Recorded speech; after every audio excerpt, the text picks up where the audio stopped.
Europe 1.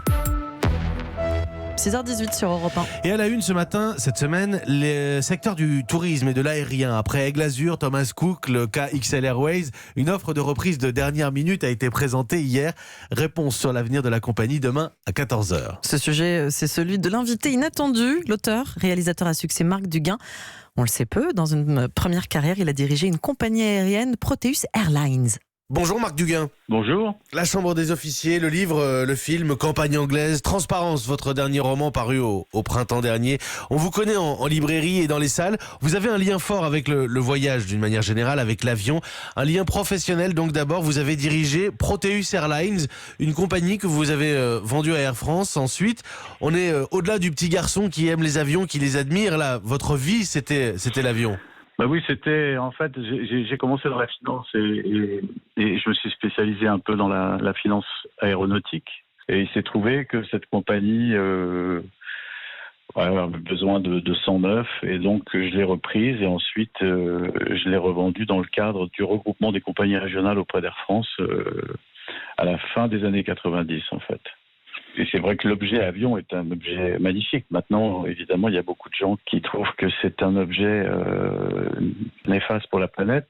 Et c'est certainement le cas, mais c'est pas le seul non plus.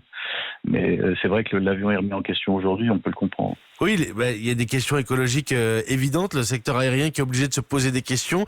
Il y a des voyageurs qui ne veulent plus voler. Il y a évidemment Greta Thunberg qu'on a vu traverser l'Atlantique à la voile pour ne pas prendre l'avion. Ça a vraiment changé votre regard, hein, vous y faites référence. J'ai connu, si vous voulez, la période qui a précédé le grand boom du low cost, en fait, et cette prolifération assez démente de l'aviation qui fait qu'aujourd'hui, il y a quand même beaucoup de compagnies qui sont en difficulté parce que on a voulu rendre l'avion très accessible, ce qui est une bonne chose d'un certain point de vue, mais d'un autre, on a multiplié le nombre d'avions et aujourd'hui, en termes d'écologie, en termes de pollution, l'avion a un impact incontestable. Et c'est vrai qu'il faut complètement repenser l'aviation, mais c'est pas le seul secteur économique qu'il faut repenser. Aujourd'hui, c'est toute une pensée globale de l'économie qu'il faut redéfinir. Il y a trop de compagnies aériennes ? Est-ce qu'il y en a trop ? Je ne sais pas, mais en tout cas, il y a une offre aujourd'hui qui est pléthorique et à des prix qui ont des conséquences sociales qui sont souvent assez inacceptables. En termes de vol, en termes de salaire, en termes de qualité de vie pour les personnels navigants. Et en même temps, on se dit que oui, peut-être que l'offre est trop importante parce que la multiplication des low-cost déjà a cassé pas mal de compagnies nationales, de ce qu'on appelait les compagnies sous drapeau. Et aujourd'hui, je pense qu'en dehors de l'écologie même, le secteur doit être repensé.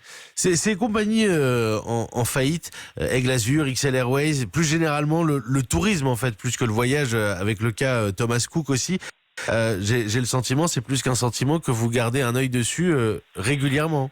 Bah écoutez, je surveille, je regarde ce qui se passe. Évidemment, je peux pas me désintéresser de quelque chose qui a occupé une période de ma vie, mais c'était en tout cas un secteur qui faisait rêver. Je crois que maintenant, c'est un secteur qui fait cauchemarder à cause de ses conséquences sur le plan climatique. Donc là, il y a une vraie transition. Ce qui m'intéresse, moi, le plus dans l'aviation aujourd'hui, c'est comment la technologie va évoluer pour que les gens puissent continuer à se déplacer, parce qu'il ne faut pas rêver, on ne va pas non plus être sur la base d'un déplacement zéro. Donc, comment l'avion va évoluer technologiquement de façon à être beaucoup moins nocif en termes d'environnement. C'est pas Vous êtes optimiste ? L'avion électrique, c'est pas pour demain. Optimiste, non, c'est pas ma nature.